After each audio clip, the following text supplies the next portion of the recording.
What's up, everyone? Welcome to Patriot Underground. Today is April 13th, 2021. Welcome, everybody. Thank you for joining me. So, tonight I have a really cool episode. I'm actually going to talk about a couple of things tonight. I had promised that I was going to get back into my series on Agent Buried Alive. So, tonight is going to be part 5. So, you're not going to want to miss that. And also, before I get into that, I'm going to talk a little bit more about Project Looking Glass because I came across a very interesting video that broke down some very there were 3 interviews that were covered that were really enlightening to me personally because, as I had indicated on I think a previous episode, I was uh, planning on looking into Project Looking Glass a little bit more, and so I have some new information to share with you guys tonight. For some of you, it may be new information. For others, it may be things that you've heard before. But in any event, hopefully, you guys will enjoy. So let's just dive right in. So Project Looking Glass, the first thing I wanted to talk about tonight. Now, the video was actually posted on before its news. I think I can find it and post it on my Telegram for those of you who want to reference it. It's really interesting. So one of the interviews is with a man named Dan Burrish. And he was directly involved, of course. All 3 of the interviewees were directly involved. I can't remember what exactly it was that Mr. Burrish did specifically, but he had direct knowledge of Project Looking Glass. So he talked about how this technology was developed by obtaining what are called, cylinder seals in Sumeria. So this goes all the way back to Sumeria in Egypt and Iraq. So we're talking about like 7 millennia ago. Okay, and these cylinder seals, contain the materials and instructions to create the Looking Glass technology, which has since been modernized and it's become obviously more technically advanced. But this technology goes back a long time, okay, and it definitely was off-world. So it enables users, the Looking Glass enables users, in essence, to explore variations in timelines in both the future and the past. And another name that it goes by that you may have heard is Stargate or Stargate Tech. Okay. So basically, the way Dan Burrish described it was that it was a machine that basically accesses, or can access a wormhole, what he calls a wormhole in time. Okay. And this, of course, has to do with timelines and dimensions. And again, I'm still learning about all the specifics of how exactly this works. But apparently, he actually mentioned something about one of these cylinder seals having to do with Iraq. I was kind of curious about that. He mentioned Iraq, and he talked about he seemed to be mentioning Iraq in the same context as the search for these cylinder seals, which made me wonder if that perhaps had something to do with the real reason that we were lied into going to war, or perhaps one of the reasons. But I'm not really sure exactly what he was implying there, but I figured I would throw that out there. So Looking Glass has since been discontinued. Actually, I talked about this. I think I mentioned in a previous episode that Gene Decode talked about this, how the Looking Glass had been discontinued because, the more the Illuminati tried to change timelines and attempted to prompt a new timeline unsuccessfully, of course, the more frustrated they got, which I think is hilarious because basically the way Gene explained it was that no matter what they did, they couldn't get back. They couldn't get beyond the year 2045. And, they got super frustrated. So, they kept trying to add stimuli in the present to try to affect future timelines, but to no avail. No matter what they did, that there was a convergence in the timelines. I'm going to talk more about that. So that was the first interview. Then the second interview, or maybe the third one, was a man named Bill Wood, who was interviewed by Carrie Cassidy from Project Camelot. It was, just done amazing work in terms of her, her knowledge and the amount of work that she's put into all of this information and interviewing these people and getting this information out. Truly amazing. But apparently, Bill Wood was he was a former U.S. Navy, I think SEAL Team 9 member. He said from about 1991 to 2001. Okay. And he was trained as an asset to handle cruise missiles and other such technologies in the Middle Eastern theater at that point in time. And he was contacted by a White Hats group. Okay, the same type that the U.S. I guess the way he puts it is like the same people that today the U.S. government would call terrorists. These were the people that contacted him who were good guys, White Hats, and apparently he shared that Stargate or Looking Glass closed down in 2012. Okay, because like I mentioned a moment ago, the timelines converged at that point. So at the end of 2012, choices that we make have less and less effect on the probability of future events. So in essence, the timelines converge, so less can be done to alter future events. So that means that something very, very big is coming. All right. And they kept seeing the same future. No matter what they did, no matter what stimuli they added, particularly after 2012, so obviously the Mayans were onto something there, they couldn't change. The future kept happening. So, that kind of explains nothing can stop what's coming, doesn't it? So the Mayans, yeah, like I mentioned, they were correct about the significance of 2012. And I believe it was more specifically, it was December 21st, 2012. This is basically, it's called like a singularity, right? When the timelines converge. And apparently the elites got wind of this and kept it a secret. And Bill Ward explained that that there's basically amongst these elites there's this blind panic because they're in the know and they understand that there's nothing that they can do to change these future timelines. That their end is coming, and nothing more can be manipulated to stop it.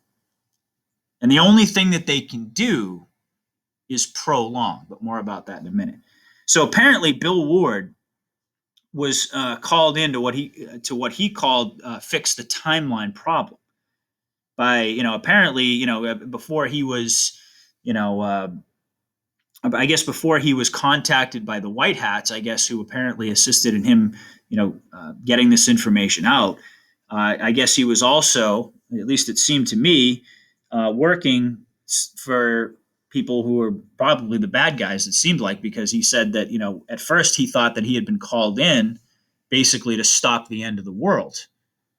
Like they'd used the Looking Glass technology, and they discovered that, for example, a giant, meteorite or asteroid was going to come and just wipe out the Earth, and they were trying to do something to change that. Like that's sort of a mentality. But then, of course, he eventually found out that wasn't the case. But more about that. So that it wasn't the end of the world; it was the end of their world. But again, I'll get more into that in a minute. So, he was called in by the Black Hats, I assume, and, he couldn't change this timeline. All right. So, the Great Awakening, this evolution of consciousness, some event is coming that is inevitable. And the elite know it. And they can't even affect public reaction. They can't even, like at this point, they can't even, no matter what they do, no matter what stimuli they add, there's nothing that they can do that's going to stop the public reaction to this new information that's going to come out. And of course, we understand at least the basics of what that information is going to entail, right? Of course, we don't even begin to understand the severity at this point. But certainly, we have a general idea. Meanwhile, the rest of the general public, of course, they don't. But more about that later. Of course, we've discussed that quite a bit already. So the elite know this, right? So this catastrophe is causing most of them to want to basically to go underground because they know that there's no escape, okay? Because this massive dam of lies will be exposed, right? This great awakening is imminent. This 5D ascension in consciousness is going to happen. There's nothing that can be done to stop it. And at this point, as we all know, it's a matter of time. And that time, more and more, I'm coming to agree with what people are saying, which is it's really God's timeline at this point. That the White Hats, the good guys, have all but wrapped up in a physical sense what needs to happen. But in a metaphysical sense and in a spiritual sense, in the overall timing of how exactly this shift is going to take place, that remains to be seen. But the bottom line is that the Cabal knows that the timeline of ascension is inevitable and that their time is very, very, very short. So Bill, like I mentioned, he first was thought, he first thought that it was the end of the world that the Cabal, military programs were concerned about. But like I said, it was actually the end of their world and really, I guess, in essence, the beginning of ours, as we're going to find out. A new renaissance and a rebirth of humanity, like the world has never seen before. So when all this information begins to flood out, there'll be no denying what's true versus illusion. There'll be no choice to be delusional anymore, right? There'll be no more competition with the truth. In other words, the disinformation will be gone, and the only thing that's going to be confronting people, and very, very, very, very harshly, I would say, are going to be the realities of what exactly has been going on, and how long it's been going on, and the extent to which it's been going on. Now, the way Bill was it Wood? Yeah, Ward. Excuse me. The way Bill Ward explains it, used a really, really great metaphor. He said that it's almost as if there are two chess players nearing the end of the game, and the way that he looked at it through a religious context, which makes perfect sense, is that God and the devil, Satan, are in this chess match, and they're nearing the end of the game. Or you could look at it in the sense like the white hats versus the black hats. Whoever actually is in control in the driver's seat making those decisions, which of course, they're just extensions of God versus Satan, of course. But both players know that the game is over. The game has been won. See, that's the thing about chess, is that, the game can be over before it's actually over, in a sense. So both players know that the game is over. Both players know that the inevitable conclusion, no matter how delusional Satan is, he knows that the game is over. He knows that all the bad side, like I mentioned before, can do is prolong the game, but they can't win because according to the rules of the game, the good guys have already won. So the rest of the game needs to play out, but the conclusion is certain. God wins. So nothing can stop what's coming. So now, when you hear that, and that has to, when you combine that catchphrase, of course, with all this information about where this sentiment actually comes from, I think it takes on a whole new meaning. It takes on a whole new force, in my view. So the white hats, of course, are basically at this point they're in control. They're forcing the moves of the black hats. The way I've heard it before is that Trump is basically, and the white hats are kind of just letting the other side, just almost like a tired boxer, just swing himself out, tire himself out completely before they go in for the knockout blow. Whichever metaphor you choose, I suppose. Okay, and the only way that the white hats lose, of course, is if they make a mistake, which, under the circumstances and given the technology that they're using, seems all but impossible. Because the good guys know exactly what's necessary to win the game. And the bad guy, Satan, has no moves to be able to change the outcome. Which is why they abandoned Looking Glass. Okay? So truth will be revealed by God's power, and that's the way it's going to happen.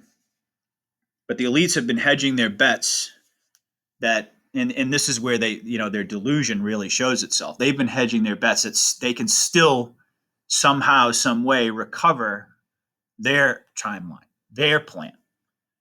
And of course, this is why they've been building bunkers and going underground, because their insanity is in thinking that they can still change the game despite the Looking Glass results. Like, as if the very technology that they were using to try to ultimately determine the future and predict the future with stimuli in the present suddenly no longer has any relevance, and they're just going to do what they want anyway. Again, as if we needed more evidence that they're crazy, right? But they still think, and this is what's dangerous, of course, at least in my view, and knowing what I know, which is very limited, like the rest of us, They still think that they can exterminate us and they can get away with their crimes. And there's absolutely nothing that they wouldn't do in order to make that happen. I mean, let's be clear. So, and that could be a big reason again. And I kind of mentioned this the other day when I was getting into, what's taking so long? Why are we in this holding pattern? I mean, that could be a big part of it. I mean, how many threats has the military, the white hats, the alliance in general, the Galactic Alliance had to deal with? I mean, we have absolutely no idea, really, at this point. But you can imagine that these are completely wicked people that would do absolutely anything to anyone, especially when they're backed into the corner, like rats. So, it does explain, and when you really think about it, the amount of threats that they have to make sure don't exist anymore before they can come out to the public and deal with that aspect of the great reveal, I think has a lot of significance. But anyway, back into the looking glass and more about this information. So, Dan Bursch talked a lot about the Majestic secret society that was controlled by the Cabal. And there were two different factions in the Majestic, as we've stated, seemingly with every organization of any kind, there's good and bad. That seems to be becoming more and more clear. But even in this secret society Majestic, there were those who were in service to God, and then there were those who were in service to Satan. And many Freemasons accepted Lucifer as God, and others rejected Lucifer. And they gravitated toward the Book of Enoch and the teachings of the Book of Enoch. And ultimately, of course, as I had discussed in a previous episode, the Book of Enoch was, and the study and practice associated with it, belief system, was driven underground. And so a power struggle between these factions in a covert war has been raging for a very, very long time. Okay? So it's like you've got the Alliance, which are, I guess referred to, I think Dan Burr said that they were referred to as the P45 Alliance, and that would be the bad guys. And he said that those were essentially the Luciferian Freemasons. And then the good guys would be the P52, which he said are, God-fearing people within Majestic. So, and one actually question that's coming to mind more and more is, as I'm looking more into Looking Glass and trying to learn more about it, is to what degree is tied into the quantum computing system? Are they the same entity? Are they connected in some way? Are they different? I'm very curious to learn more about that. But there are definitely Hollywood depictions of Looking Glass or Stargate that, of course, are cloaked as fiction. And tonight, actually, when I get into Agent Buried Alive in a little while, I'm going to talk about specifically more about why Hollywood does that. Okay. But of course, there are Hollywood depictions cloaked in fiction. And this is their attempt to fulfill their spiritual law regarding having to divulge their evil practices to us. It's just like in vampire movies or TV shows. The victim always has to invite the vampire into his house. And there has to be there's some metaphysical law that evil has to tell you and essentially get your permission to perpetrate evil against you. Now, they can obviously cloak it in deception, which is exactly what they do. It's just like how they admit, that certain pharmaceutical drugs can flat out kill you, but of course they only put that in the insert that nobody reads with ink that you need a magnifying glass to see. So they tell you, but you just didn't look. Or they'll tell you some sort of a lie or some sort of a deception, but that's how they operate. Okay? But again, back to Looking Glass, I mean, there have been, I think there was a movie that was referenced in Contact with Jodie Foster. Another one was, I think, called Paycheck with Ben Affleck, where there are depictions of what looked a lot like the Looking Glass. So, this is definitely something that Hollywood does. And again, so now what I'm going to do is switch gears a little bit and get into part 5 of my series, Agent Buried Alive, which actually dovetails with this quite nicely, as you'll see. So tonight we're going to continue again, like I said, with part 5 of our exploration of this book, Agent Buried Alive. And you can go back and look at the descriptions of my videos and see. I believe I started this series back in episode 16, but I've taken certain breaks, so you'll have to see. But in the description, you'll see where all the parts are. But this book is an autobiography of James Casbolt. That's Casbolt, who was a former MI6 operative and a mind control victim of Project Mannequin. And on the previous podcast, part 4 of this series, which, again, I don't remember what episode it was, we began our discussion of the modern history of mind control and traced its origins back to the Second World War. And we got into an in-depth discussion of how extraterrestrials known as Greys had signed a treaty in 1934, both in 1934 and 1941, with the U.S. and Germany, respectively, essentially providing off-world tech, including mind control methods that specifically went to the Germans because they were interested in that, in exchange for human subjects for genetic experimentation, so that they could just abduct human beings without government interference and without any kind of war breaking out. So that was the treaty. So we left off, and I had conveyed the term known to Intel insiders as the MIEC, which is the Military Industrial Extraterrestrial Complex, and its code name, Octopus. So let's dive back into chapter 3. That's where we were in the book. So the Octopus is aptly named because, as Casbolt says, it has tentacles. And its tentacles, this is a quote actually, he says, begin to expand as the second extension of the 1934 treaty was signed in the 1940s. It was renewed every 10 years from 1934 to 1964. End quote.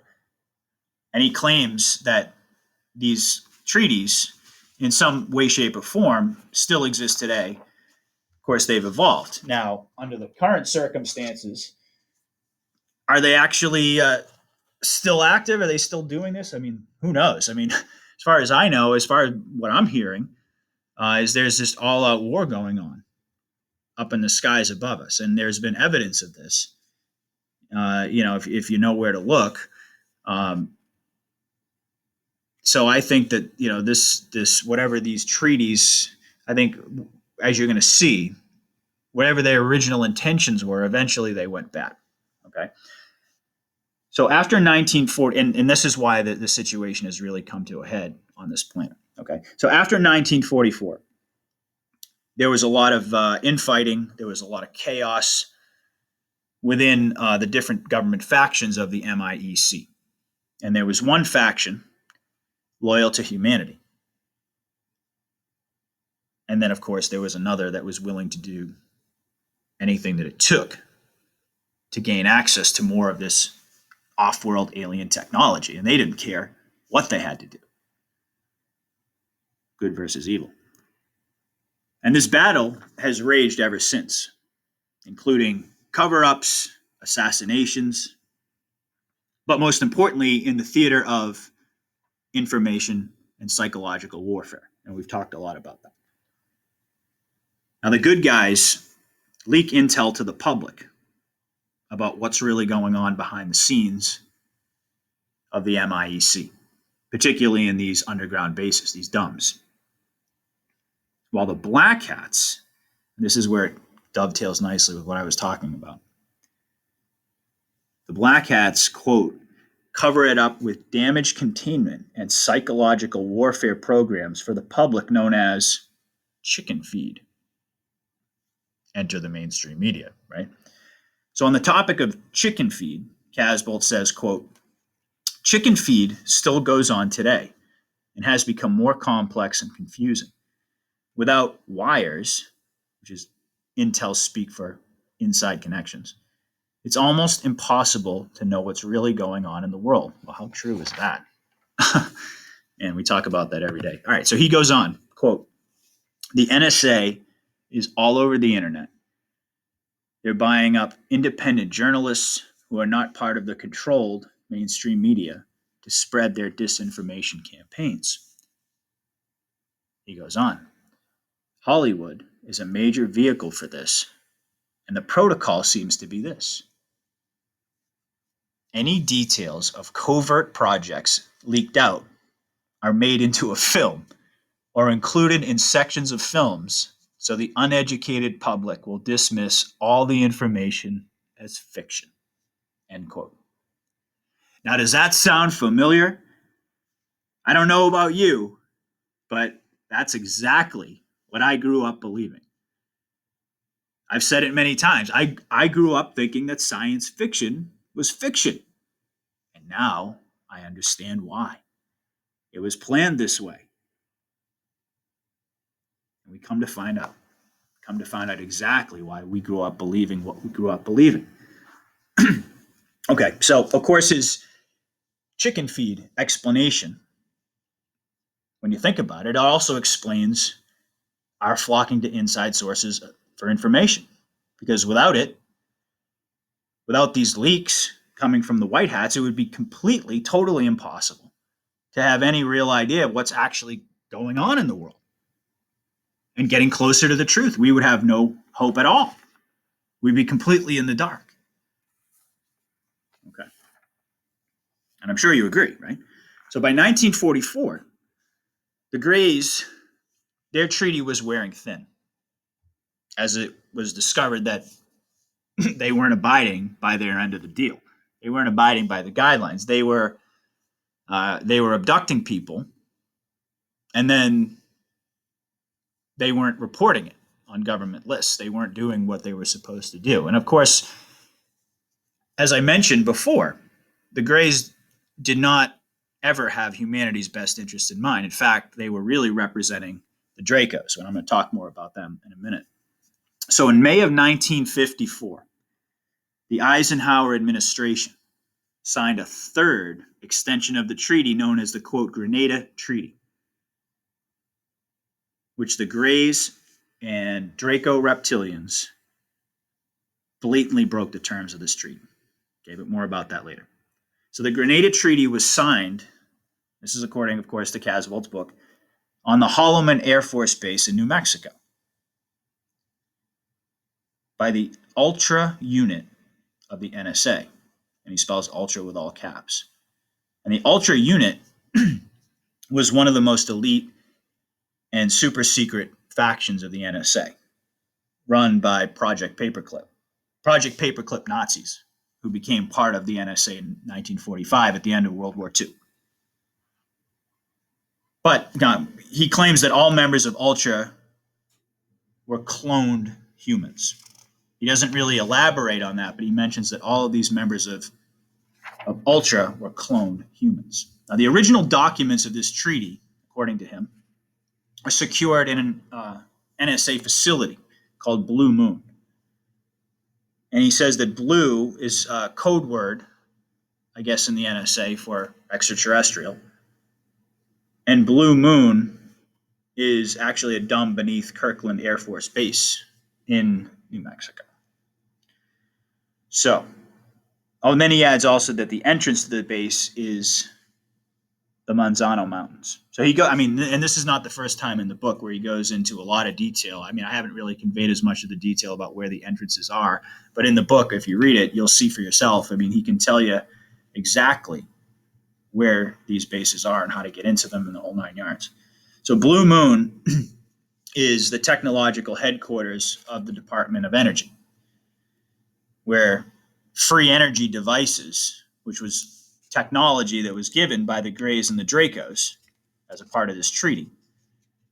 Now, these free energy devices and this technology, they're being built for spacecraft, they're being built for advanced space weaponry, and all of these ultra above secret programs that are completely hidden, even from the government.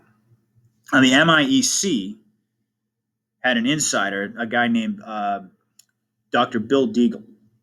That's Deagle. And he was told by a U.S. space commander that they control all airspace from Earth to Mars, and that the military industrial extraterrestrial complex has spent trillions of dollars on advanced weaponry, again, that the public knows nothing about. And Bill Deagle points out that he says, this is a quote, he says, "We are dealing with a malevolent evil on a galactic level." And if you stay tuned to more episodes of the podcast, I'm going to get into much more detail about who the Dracos are. And, if you're curious about this topic and you want to know more information, it's coming, believe me. But according to Mr. Deagle, many suffer from post-traumatic stress disorder, PTSD, after even witnessing this evil that goes on in some of these bases. And he mentions specifically extraterrestrial and human hybrids, amongst other horrors in the bases. That's a direct quote.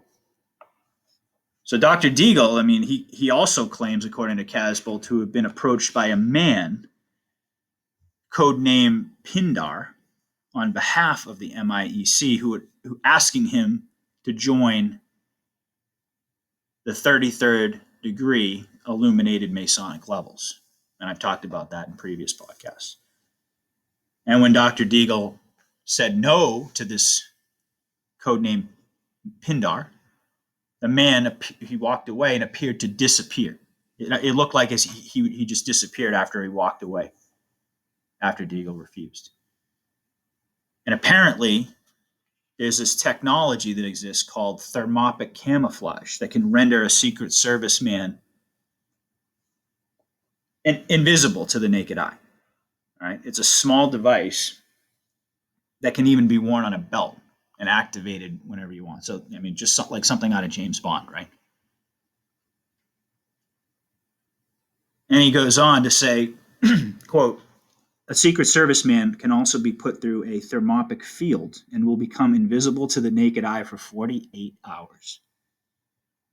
After emerging from the thermopic field, the agent becomes violently ill for a short time."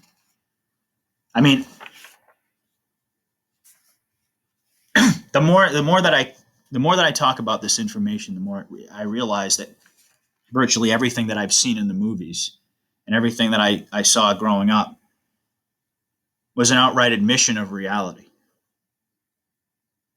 And there I was, along with all of the rest of you, thinking that we were watching fantasy. And this whole time, it was right in front of our face. Okay, well, I'm going to get into that later at another date, but let me continue here. So the military advances as a result of these treaties led to basically factions of people on the planet who were literally thousands of years more advanced than us. Okay, we're talking about a complete breakaway civilization. And he actually mentions Phil Schneider in his book, which I thought was interesting, who basically said that the MIEC doles out little trinkets of this technology to the public. But what exists is far, far, far beyond our, not just our knowledge, but even our comprehension. Okay. So we're actually, even though we have been convinced that we have this amazing quality of life and so forth, and I guess compared to other people in the world, we do, sadly, we're actually thousands of years behind the elite technologically. And of course, in just about every other category, in terms of their medicine, their technology, they have things that would seem completely magical to us. All right.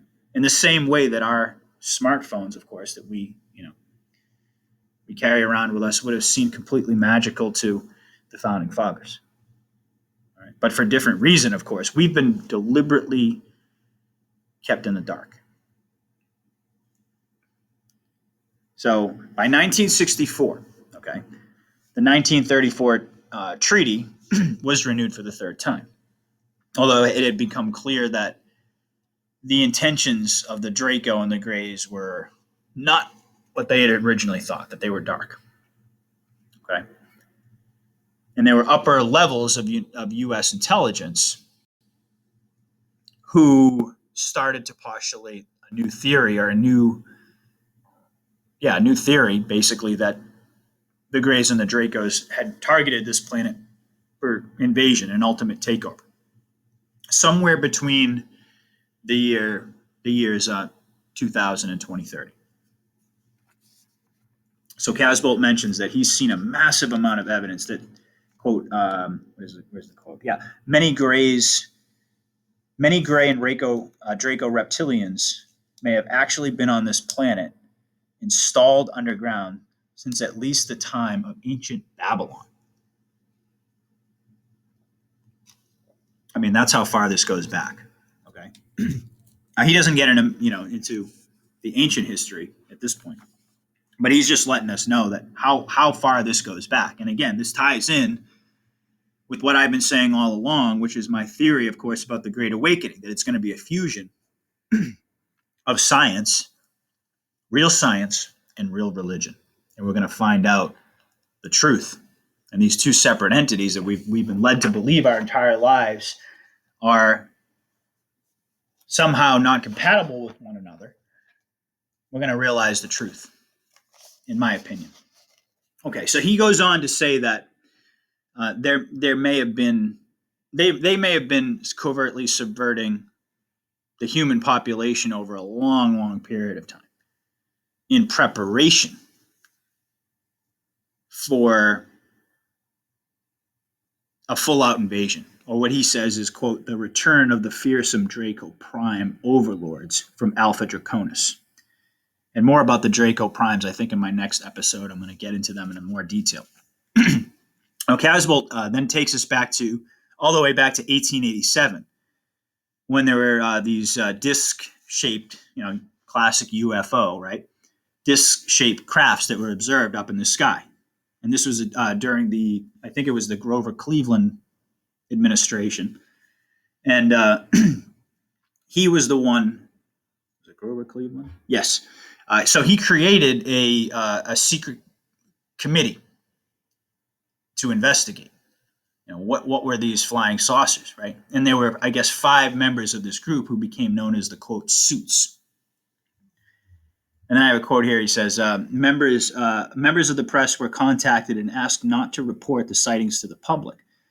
John J. Carlisle, the House Speaker, led the suits and advised the president not to release info to the public until all the facts were known.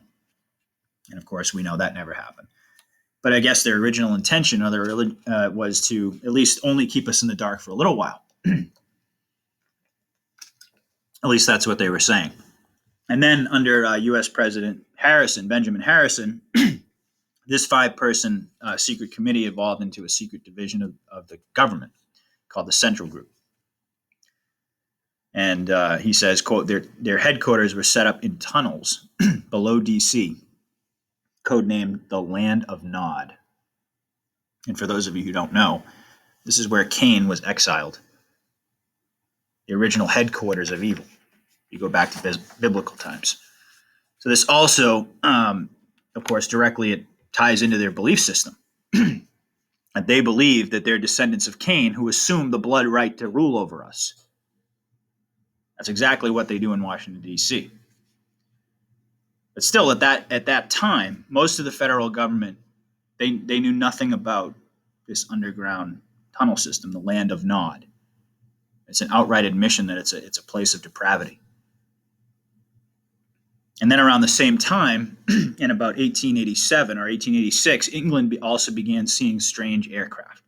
They began seeing glowing orbs crisscrossing over the sky day and night. And so you had Queen Victoria, who did similarly. She established a task force to investigate, and eventually, of course, they ultimately ended up joining forces with the Central Group in the U.S. And eventually, they created a United Nations task force, and it's known as UNITAP. It's the United Nations Intelligence and Tactics Agency. for aerial phenomenon. That's it. Yeah, the United Nations Intelligence and Tactics Agency for Aerial Phenomenon. The acronym is UNITAP. And it was divided into 4 sections, and their symbol became a red cross within a circle, which apparently is associated with Mars. And eventually, the name of the group was shortened to UNIT. And Casbolt claims, he says, quote, later this name was leaked in England, and a cover story was created involving various science fiction stories to cover the real activities of this unit. So there you go. Just yet another example of how Hollywood plays its role. All right. And of course, that's to say nothing of mainstream media, but that's exactly what their answer was to this leaked information. That's exactly what their policy was. That anything that got leaked by the good guys was then created and crafted into a science fiction story, with a whole bunch of other elements in it that ultimately would discredit it in the minds of people. This is all done to affect our minds. It's been a war on for our minds, folks, for a very, very long time. We thought it was just entertainment, which it was, but that really wasn't what it was. It was done on purpose. They mixed in the truth with all these falsehoods, with all of this clearly fictional stuff to make us believe that it was all fiction, to craft a false reality, a false system. Okay, so the unit, they eventually took control of major intelligence agencies in the United States and in the United Kingdom. And several other groups were formed to investigate these flying discs. And such as Project RAND, Page Research, and there were some others as well. And these groups were connected to what became known as the Majestic Agency for Joint Intelligence Command, or MAGIC, which is also then became known as Majestic. All right, which is one of the top secret societies in the world historically. So MAGIC had several code names, including Magic Umbra, Critical, and Ultra, which I mentioned, which was above top secret. So these code names, of course, are always evolving. They're always changing for obvious reasons. And Casbolt's contact, I believe it was his NSA contact, Lincoln, or that might have been one of his other ones, but I mentioned in a previous episode, Lincoln was the name of one of his inside contacts, had heard that one of the code names involving Majestic was Corona, which I found very interesting, as that was a possible new classification. So he ends chapter 3 by explaining that in 1951, there was a Majestic meeting in Paris to expand these investigative programs into other countries, at which point it became known as MJ-12. And or the 12 countries, you had the United States, Canada, the United Kingdom, Denmark, Russia, Sweden, Norway, Poland, Greenland, Colombia, and there were some other, links to other Southern and Central American countries. And that brings us to the end of chapter 3. So again, once again, just mind-blowing information. For those of you who have never heard this information, I'm sure you're sitting there probably with your jaw open the same way that I was when I first came across this information. So please, if you enjoyed this podcast, share it with like-minded people, and do anything you can to support the channel. Please hit the like button. Please subscribe. Share the links. Contribute if you can. And I'll be back soon, guys. Thank you so much. The channel is continuing to grow, and it's because of your support, and I'm so, so grateful. So I'll be back soon with another report. Until then, I love you all. God bless. Patriot out.